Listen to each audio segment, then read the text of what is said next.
السلام عليكم. لا تنسوا الاعجاب بالفيديو والاشتراك في القناة تشجيعا لنا لنستمر بنشر المزيد ان شاء الله. ناس تروح لزوج بغال من هنا تشوف واش تشوف الورود، تشوف بقها، تشوف كذا. وانا نشرت الصوره مثلا هذه اللي فيها امامكم كانت مباشره في زوج بغال. في الطرف الاخر واش تشوف؟ العسكر والدبابات ومش عارف واش. نحن على حدود كوريا الشماليه، ماناش على حدود دولة تقول لك راني آمنة ومستقرة وراني عيش الزهو الديمقراطية وأنا جزائر جديدة وما إلى ذلك من هذه. حيث لما وصل الموعد المحدد بصفر ثانية تحرك تيجي، ووصلنا بصفر ثانية اللحظة التي محددة في التذكرة وصل، فتحت الأبواب. ذكرت نكتة قبل، قال لك في الجزائر راهم القطارات يديروا الروتار. جاء صحفي ياباني قالوا فيه قطار يمشي على الساعة 2 بعد الظهر. على الساعة 2 انطلق القطار. لفت الواحد قال له تقولوا لا عندنا مشكلة في مواعيد؟ قالوا لا، هذا القطار تاع البارح، يعني تاع أمس. أبدا في وقته.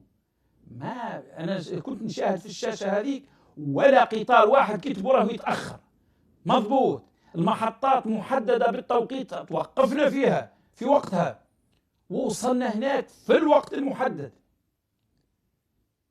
هكذا تصنع سياحة، هكذا تبني دولة، هكذا تنوع مصادر الثروة للشعب. تروح ما تلقاش تجار العملة خارج إطار القانون، ما عندهم سكوار، عندهم محلات تصرف العملة وفق القوانين ووفق البورصات العالمية. تروح شادي تلقى واحد هكذا مخبي ولا هو واقف في مكان تاع صرف العملة خارج إطار النظام المعمول به. أبدا، محلات للصرف موجودة في كل المدن. يعني السائح يجي ما يخاف، ما يقلق، ما يكلحوه، ما ينصبوا عليه، محل عنده يعطيه فاتورة. نحن حتى الناس اللي يجون يروحوا للسكوار عند مافيات تبيع الأموال وفق السعر اللي تحبهم، وبذلك دمروا الاقتصاد الوطني، دمروا العملة الجزائرية. يعني حتى كي رجعت من دار البيضاء إلى باريس جاءوا معايا مغربي عنده فلوس مغربية، حتى قال يعني راح نفوت لهنا نبدلها بالأورو. الجزائر أبدا، الجزائر تخرج من الحدود، الفلوس تاع الجزائر تولي عبارة عن ورق حمامات أكرمكم الله، ولا قيمة. كيفاش تكون دولة سياحية تكون كذا؟ وراهم يكذبوا يقول لك المظاهرات والشعب يجوع. ما شفنا لفينا ورحنا الأحياء الشعبية ودورنا بالسيارة ولا شيء. تهدر مع الشعب يقول لك مبسوط الحمد لله، نعرف بأنه الاقتصاد صعب شوي ما بعد كورونا، ولكن عندنا ثقة في دولتنا أنه في شعبنا راح نتعاون جميعا من أجل مواجهة هذه التحديات. تعبير على الرأي، جلسنا مجالس الناس تنتقد في وزراء وتنتقد في الحكومة، وللأمانة الملك بالنسبة لهم عليه إجماع يقدسوه جميعا. ولكن هناك بعض السياسات. أنا جلست مع واحد كلمته على التطبيق قال لي أنا ضد التطبيق. الحكومة طبعت على روحها وأنا ضد التطبيق، هذا موقفي الشخصي. ولا حد يجي.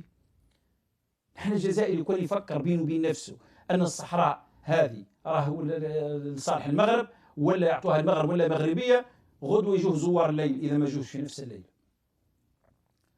للأسف الشديد يعني أنا وصلت النتيجة أنه قبل ما تخوض نزاعات وتدخل في أزمات دولية يجب أن تكون داخل مستقر. الفرق اللي خلى المغرب ينتصر على الجزائر في كل الأزمات وتحديدا الصحراء، أن المغرب يبني في بلده، يصنع في دولة، يحاول يخلق الجو الملائم اللي يخلي قوى كبرى تجي.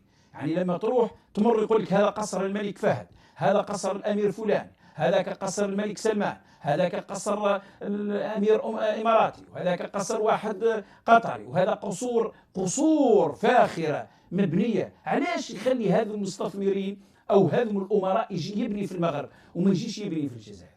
لأن الجزائر لا أمان لها، نظام سراق.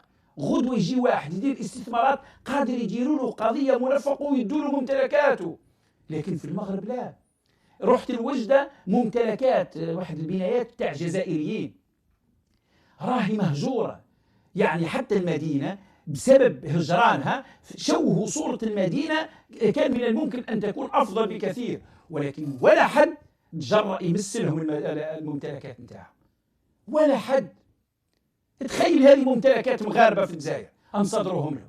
هناك الناس المطرودين ما طردوهم في السبعينات، هذوك المغاربة اللي رحلوهم وطردوهم، وواحد الطريقة بينهم الكثير من المجاهدين، فرقوا الابن عن أمه والأم عن زوجها وما إلى ذلك من هذه الأمور. تعرفوا القصة. هذوك داو لهم ممتلكاتهم، داو لهم بيوتهم. أنا التقيتهم مع ناس يظهر لي صورة منزله اللي يتربى فيه وزاد فيه في الجزائر، يبكي بالدموع، يراود الحنين إلى مسقط رأسه. المكان اللي ولد فيه وشاف فيه النور في هذه الدنيا يتألم. صدرت لهم، لكن في المغرب في وجدة ما صدروا لهمش، ويجهلوا لا يدروا من هم الناس ولا حوسوا عليهم.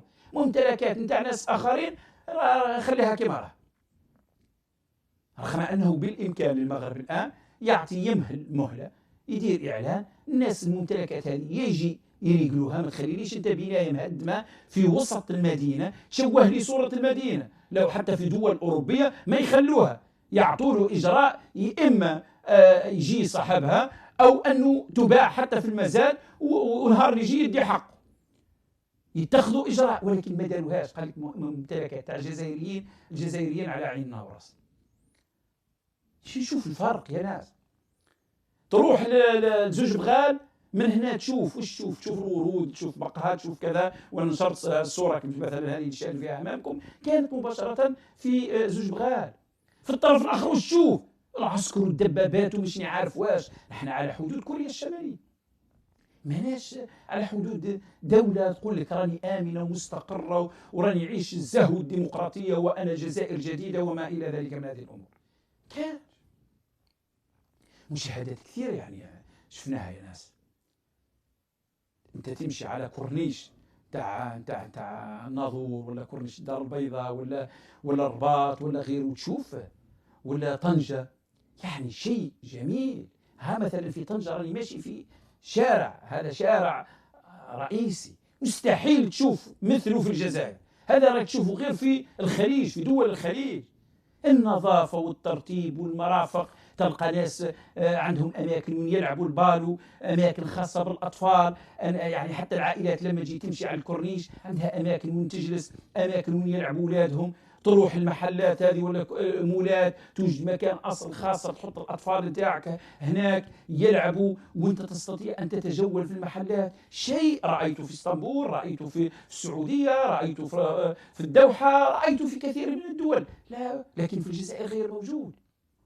أنا على يقين أنه السبب الرئيس في الاستمرار في غلق الحدود هو أولا خايفين يفتحوا الحدود الجزائريين يعودوا للمغرب، وبذلك عندما يجوا الجزائريين للمغرب كسواح معناها راح ينقلوا عملة صعبة للمغرب، معناها المغرب يستفيد، وإذا استفاد المغرب معناها يتطور أكثر وأكثر، ويبقى يزيد يحرجهم، لأنه هو هدفهم ليس أن يتطوروا، أن يتعوروا ويتعور معهم المغرب. هذا هو هدفهم، بدل أن نخلي المغرب يتقدم على روحه وأنا أنافسه ونكون أفضل منه. هكذا من المفروض تفكر الدول، حتى الدول الأوروبية، رغم الوحدة التي موجودة بينهم. لكن في الجزائر لا، المهم المغرب ما يتطورش، المغرب نقطعه باش الجزائريين ما يروحوش، لأنه الجزائر ما عندوش مرافق وين يروح، ما عندوش قاعدة سياحية يروح، ما كانش الأمان على قشه وعلى نفسه. إذا في الطيارات يا ناس يسرقوا لهم الحوايج في الطيارة كي يسافروا الناس، ولا في البابور ولا غيره، يعني شيء مؤسف حقيقة.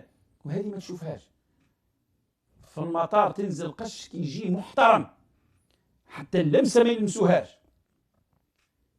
هكذا تشجع السياح. لذلك غلقوا الحدود باش الجزائريين ما يروحوش، اللي يروحوا يدير العملة الصعبة. ونقولها لكم نأكد، لو أنها فتحت الحدود البرية الجزائريين كل يبطلوا حتى على تونس ما يروحوش، راح يروحوا للمغرب لأنه فيه مرافق رائعة، معناها تنتقل العملة صعبة. أمر آخر، الناس اللي راح يروحوا له ويشوفوا المغرب ويشوفوا الوضع بتاع المغرب والسياحة في المغرب والمرافق اللي موجودة في المغرب والوضع في المغرب، المستشفيات اللي موجودة في المغرب، رايح يقول لك كيفاه المغرب هذا اللي يوصل إلى هذه المكانة وهو ما عندوش لا نفط ولا غاز، ونحن وين رحنا؟ هنا رايح ممكن تؤدي إلى ثورة شعبية ضد النظام. أمر آخر، راهم مستفيدين من هذا النزاع لأنهم يديروا في صفقات التسليح وغيره فقط باش يعيشوا الجزائريين. راهو وهم أنه المغرب يهددنا، وفيها أمر آخر، أنه في حالة لو مشوا الجزائريين ماذا سيلمسون؟ راح يلمسوا حب الشعب المغربي، حب المغاربة الجزائريين، وبذلك راح تتهاوى أسطورة أو أسطوانة النظام المشروخة حول عداء مغربي للجزائر. أنا رحت لم أشم رائحة الكراهية، وأنا الذي أشمها من بعيد، إلا المحبة للجزائريين. ومن يقول غير هذا فهو كذاب. الواقع لا يحتكم إليه عبر المواقع. روح شوف الواقع بعينك وبعد ذلك تكلم.